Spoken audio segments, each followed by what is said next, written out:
Puji Tuhan, kembali lagi di dalam mata kuliah statistika dan kita masih akan membahas materi yang kedua, bagian yang kedua dari topik yang sama, data dalam ruang lingkup statistika.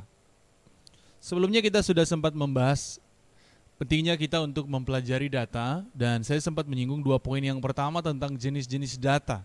Yang pertama adalah sifatnya. Yang kedua adalah cara memperolehnya. Secara sifat, data itu ada kualitatif dan kuantitatif.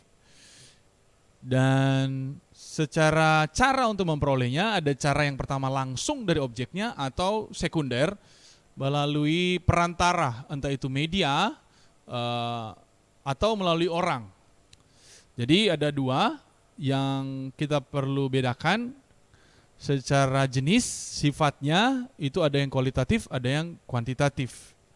Dan secara cara memperolehnya itu primer dan sekunder. Kita masuk pada yang ketiga, yaitu jenis-jenis data berdasarkan sumbernya. Yang pertama adalah data internal atau data yang kita peroleh dari tempat penelitian, atau data yang menggambarkan satu sikon, situasi kondisi dari satu tempat secara internalnya. Kalau misalnya kita ada di satu gereja dan kita meneliti dalam gereja itu, maka kita akan melihat kondisi jemaatnya, data jemaatnya, bukan yang di luar dari gereja tersebut. Kalau kita ada di sekolah, kita meneliti sekolah tersebut, maka kita tidak akan mengambil data dari luar sekolah tersebut, tetapi kita akan fokus pada internal dari sekolah tersebut. Nah, sedangkan data eksternal artinya data yang didapat dari luar. Bukan berarti kita tidak mengambil dari internal. Semisalnya kita sudah punya data internal, maka kita akan masuk pada data eksternal di luar dari tempat penelitian kita. Misalnya data jumlah penggunaan produk sekolah, misalnya video pembelajaran di luar yang digunakan orang tua, murid, dan ternyata diakses oleh pihak luar. Nah, itu data yang bersifat eksternal. Dan kalau kita peroleh data itu, sumbernya kita peroleh dari luar, nah itu disebut juga data eksternal, bukan dari ruang lingkup dalam. Tingkat pertumbuhan jumlah jemaat misalnya, kita bisa memperoleh data itu dari gembalanya, tetapi kita bisa juga memperoleh itu data dari misalnya sinodenya, atau dari yang di luar dari tempat kita meneliti. Jadi itu internal dan eksternal. Data internal, data yang diperoleh dalam ruang lingkup penelitian kita, sedangkan data eksternal kita memperolehnya dari luar, dari tempat atau ruang lingkup penelitian kita. Yang berikutnya ada data menurut cara menyusunnya. Ketika kita memperoleh data, kita akan memprosesnya, membaginya menjadi data seperti apa. Maka kita akan membedakan dari cara menyusunnya. Yang pertama adalah secara nominal, yaitu data hanya dapat diklasifikasikan, klasifikasi diberikan kelas, diberikan pembedaan secara usia. Misalnya kalau kita bicara produk, maka merek produk, ya, atau merek gereja, atau status pegawai, atau status pernikahan. Itu kita bisa klasifikasikan. Ketika itu bicara tentang yang kita teliti orang atau manusia, maka kita akan membedakannya dalam bentuk usianya, statusnya seperti apa, ya kan? Latar belakangnya, nah kita klasifikasikan. Nah, berikutnya ada data yang disusun secara ordinal atau diurutkan berdasarkan ranking. Berdasarkan ranking kalau di sekolah, berdasarkan klasemen kalau di sepak bola. Ini juga ordinal, ini juga kita bisa mengurutkan berdasarkan misalnya jumlah keikutsertaan satu jemaat dan jemaat yang lainnya secara jumlah data. Kalau misalnya kita mau mencari datanya, kalau yang jemaat ini berapa kali dia masuk gereja, berapa kali yang jemaat itu tidak masuk gereja.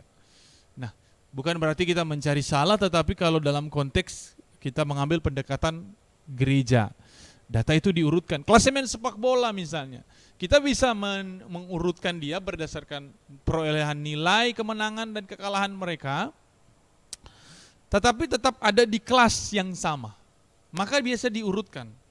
Akan ada banyak faktor yang kita bisa jadikan alasan untuk tidak bisa mengurutkan dia, Misalnya berbeda liga, berbeda negara, berbeda kompetisi, maka kita tidak bisa mengurutkannya karena tidak fair, tidak adil, tidak sesuai dengan prinsip dari ordinal itu sendiri. Berikutnya ada data interval, yaitu perbedaan antara nilai yang memiliki arti atau makna. Contohnya, interval temperatur, suhu, ukuran pakaian, ukuran sepatu.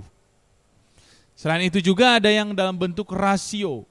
Rasio itu perbandingan, bisa jarak ke satu tempat konsumsi bahan bakar. Saya akan kasih contoh yang terakhir dari gambar piramida ini. Kita bisa melihat urutannya. Kalau dari segi yang tingkat yang termuda ataupun bisa juga tingkat yang bisa menjadi pendekatan pertama adalah nominal. Seperti yang saya katakan tadi, usia, jenis kelamin, kita memberikan pelabelan dulu. Ini adalah sesuatu yang sangat mudah karena ini sesuatu yang bersifat pasti. Sangat mudah bersifat karena jenis kelamin pasti. Ya kan? Usia juga pasti. Maka kita bisa melakukan pelabelan data ini dengan mudah. Misalnya label misalnya 1 pria dan kode 2 untuk wanita. Nah, ini datanya. Data mentah, data acak yang kita terima dan kita belum kelola sampai menemukan informasi, tetapi kita mengelolanya berdasarkan untuk menemukan jenis data apa ini. Sedangkan ordinal ini lebih jelasnya urutan ranking, ya kan? Jaraknya bisa tidak tetap, ya. Jarak nilainya misalnya, tetapi urutan rankingnya pasti, ya. 1, 2, 3. Jadi bentuk jaraknya pasti. Kalau saya katakan tadi klasemen pasti 1, 2, 3. Jarak yang kita tentukan itu pasti. Walaupun dalam hal menarik datanya, misalnya konteksnya nilai ranking, nilai yang diambil ada 9, 8,5, 8,2. Berarti agak berbeda. Tetapi dalam urutannya, walaupun jaraknya tidak tetap tapi urutannya pasti 1, 2, dan 3. Secara interval jaraknya tetap, misalnya 2 derajat, tetapi dia tidak memiliki nilai 0 absolut. Misalnya contoh suhu udara meningkat 2 derajat. Bagi skala Fahrenheit dan Celsius kan agak berbeda. Misalnya 3 Celsius berapa Fahrenheit misalnya 10 Fahrenheit atau sebaliknya. Ketika dia naik 2 derajat, maka dia naik 5 dan yang satu naik jadi 12. Nah, interval ini tidak berubah, jaraknya tetap. Berbeda dengan ordinal tadi, jaraknya tidak tetap. Sedangkan rasio jaraknya tetap. Terdapat nilai 0 absolut. Jadi, misalnya produksi dalam sebulan, dalam 2 bulan, maksudnya bulan pertama, bulan kedua, dan bulan ketiga. Contoh misalnya bulan pertama 100 buah, bulan kedua 0 buah, bulan ketiga 200 buah. Total 3 bulan 300 buah. Secara jarak tetap per bulan, tetapi nilai yang ada di dalamnya, data yang ada di dalamnya itu berbeda. Namun jaraknya sama. Itu yang dapat kita tangkap untuk untuk data menurut cara penyusunannya. Kita akan pelajari lebih lanjut melalui prakteknya. Dan yang terakhir adalah menurut waktu pengumpulannya. Ketika kita memperoleh data yang dikumpulkan, kita lihat berdasarkan waktunya. Yang pertama adalah cross section atau incidental. Data yang dikumpulkan pada suatu waktu tertentu. Jadi kita kumpul data, tetapi data yang dikumpulkan itu ada batas waktu tertentu. Misalkan hasil sensus jumlah gembala sidang di tahun 2010 akan menggambarkan keadaan menurut jenis kelamin, misalnya wilayah asal. Kita mengumpulkan data berdasarkan satu waktu tertentu. Saya kasih batasan misalnya tahun 2010 atau misalnya tahun 2020. Saya mau mensensus gembala sidang, maka saya memperoleh data di tahun 2020, keadaannya seperti apa. Perbedaannya ada di data yang kedua, data berkala atau time series. Secara berkala, data yang dikumpulkan dari waktu ke waktu. Kalau tadi dalam suatu waktu tertentu, ini waktu ke waktu untuk menggambarkan suatu perkembangan. Kalau tadi itu tidak menunjukkan perkembangan, tetapi menunjukkan satu fakta di lapangan yang bisa kita temukan, tetapi yang ini lebih ke melihat perkembangan, kecenderungan keadaan, peristiwa atau kegiatan yang terjadi. Contoh misalnya perkembangan jumlah lulusan selama 5 tahun terakhir.